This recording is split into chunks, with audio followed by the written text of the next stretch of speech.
ইন্ডিয়াতে মূলত টিকেটের প্রাইসটা আপনি যে কোনো দেশ থেকে আসেন অথবা ইন্ডিয়া থেকে যে কোনো দেশে আপনি ট্রাভেল করেন ট্রানজিট থ্রু যদি বাংলাদেশ থেকে ইউজ করতে চান অথবা অন্যান্য কান্ট্রি থেকে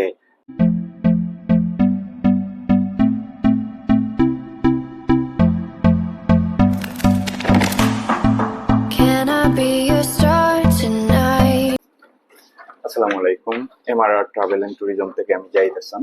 গত কিছুদিন থেকে আমি নোটিস করতেছি যেটা ইন্ডিয়াতে আমরা ট্রানজিট হিসেবে ইন্ডিয়া ইউজ করি। কেন ইউজ করি?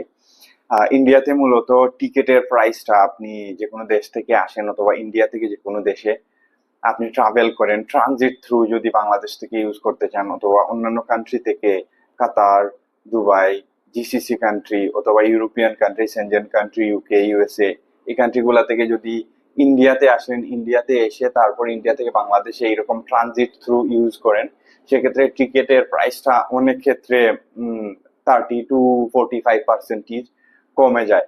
তো সেক্ষেত্রে আমরা ইউজ করতে চাই। এখানে একটা বাধার সৃষ্টি হয় যেটা আমরা অনেকেই জানি না। ইন্ডিয়ার ইন্ডিয়ার ইমিগ্রেশন ল অনুযায়ী আপনি বাংলাদেশি পাসপোর্ট হোল্ডার হলে ইন্ডিয়াতে যদি আপনার ট্রানজিট ভিসা না থাকে সেক্ষেত্রে এটা ইউজ করতে পারবেন না।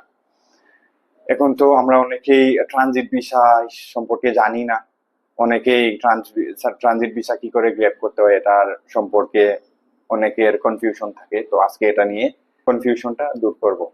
অ্যাকচুয়ালি আপনাকে যদি এরকম ট্রানজিট থ্রু ইউজ করতে হয় আপনি ট্যুরিস্ট ভিসা দিয়ে পারবেন না।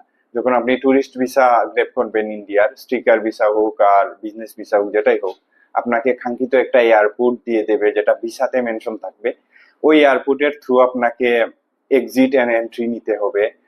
আপনি চাইলে বাংলাদেশ থেকে যদি আপনাকে দিল্লি এয়ারপোর্টে টুরিস্ট ভিসা দেয় ইন্ডিয়ার ক্ষেত্রে, বাংলাদেশ এয়ারপোর্টে যদি আপনি বাংলাদেশ এয়ারপোর্ট থেকে দিল্লি এয়ারপোর্টে আসেন সেক্ষেত্রে আপনি অন্য দেশে যেতে পারবেন না। কেন যেতে পারবেন না? ওরা ট্রানজিট থ্রু ইউজ করতে দিবে না আপনার টুরিস্ট ভিসা। আপনাকে অন্য দেশে যেতে হলে ট্রানজিট থ্রু আপনাকে অবশ্যই ট্রানজিট ভিসা গ্র্যাব করতে হবে। তো কোথায় আসে ট্রানজিট ভিসা কি করে আমরা গ্র্যাব করব অথবা ট্রানজিট ভিসা কোথায় পাবো আমরা? অ্যাকচুয়ালি ট্রানজিট ভিসা গ্র্যাব করতে হলে অবশ্যই এমবেসি থেকেই গ্র্যাব করতে হবে। সেম লাইক দ্য ট্যুরিস্ট ভিসার মতো। আমি চেকলিস্ট দিয়ে দিচ্ছি, এটা হলো ইন্ডিয়া ভিসার যে ট্রানজিট ভিসার চেকলিস্ট। পৃথিবীর বিভিন্ন দেশে থাকেন না কেন, যে কোনো দেশে থাকেন না কেন, এমবেসি, ইন্ডিয়ার এমবেসি থাকলে এই চেকলিস্টের আওতাধীন যদি আপনার ডকুমেন্ট প্রপার থাকে সেক্ষেত্রে ট্রানজিট ভিসা ইউজ করতে পারবেন, গ্র্যাব করতে পারবেন। তো আমার এটাই সাজেশন থাকবে, আমরা যেরকম ট্রানজিট থ্রু ইন্ডিয়া ইউজ করতে চাই সেক্ষেত্রে বাধার সৃষ্টি হয়, আমরা ইউজ করতে পারি না।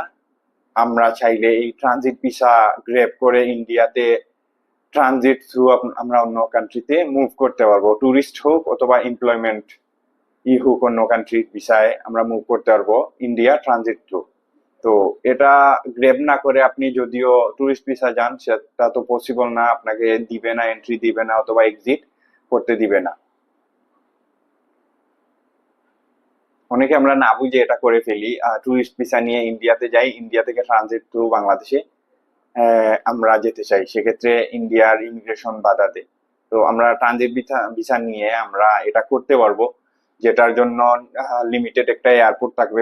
ওই এয়ারপোর্টেই যাব আমরা, ওই এয়ারপোর্ট থেকে আমরা ট্রানজিট ইউজ করতে পারবো। এটার মধ্যে সবচেয়ে ইম্পর্টেন্ট জিনিস একটা হলো ট্রানজিট ভিসা আপনাকে ওই 2 থেকে 3 দিনের ভিতরে 72 ঘন্টার ভিতরে আপনাকে ট্রানজিট ভিসা ইউজ করতে হবে। তো সেক্ষেত্রে আপনাকে অবশ্যই যেদিন ইন্ডিয়া যাবেন অথবা ট্রাভেল করবেন অথবা অন্য কান্ট্রি মুভ করবেন ইন্ডিয়া ট্রানজিট টু, এর 1 সপ্তাহ থেকে 5 থেকে 7 দিনের ভিতরে আপনাকে ট্রানজিট ভিসা গ্র্যাব করতে হবে। গ্র্যাব করে 72 ঘন্টার মধ্যে আপনাকে ওই কাঙ্ক্ষিত এয়ারপোর্ট দিয়ে এন্ট্রি নিয়ে তারপর এক্সিট করে ট্রানজিট ভিসাটা ইউজ করতে হবে। তো আমরা এটাই চেষ্টা করব যে টুরিস্ট ভিসা না নিয়ে এই ট্রানজিট ভিসা থ্রু আমরা ইন্ডিয়াতে ট্রানজিট নিতে, যাতে আমাদের টিকেটেরও খরচা কমে যায় আর সঠিক নিয়মে আমরা ইন্ডিয়ার যে ট্রানজিট ভিসাটা ইউজ করতে পারি। ধন্যবাদ সবাইকে।